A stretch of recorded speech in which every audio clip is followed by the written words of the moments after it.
tayo sa Pangulo at nakonsidera yung ating proposal at na-endorso rin ng National Price Coordinating Council doon sa 50 peso price cap para sa ito ay para lamang sa premium imported rice kasi itong mga bigas na nandito sa ngayon nabili nung dumating kasama na yung cost of freight, yung peso dollar exchange rate saka yung halaga nung in-import ito.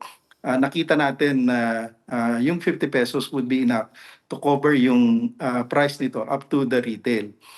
Yung again, imported lamang ito at in terms of sa implementation, of course, katuwang natin dito ang mga lokal na pamahalaan, ang Department of Trade and Industry at saka yung mga market master ng mga LGUs. Sa implementation, of course, yung ating AMAS team will also be the one leading this on the ground.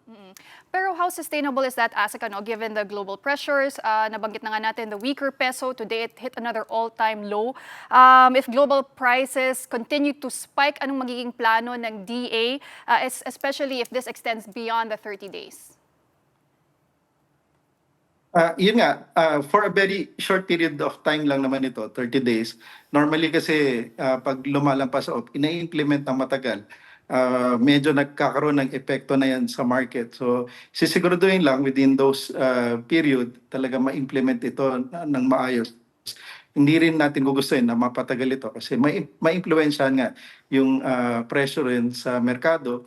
At you're correct in saying, ngayon tumataas yung dollar, nasa 60.6 na plus yung freight cost makaka-apekto. So we'll review it after siguro 15 and 30 days.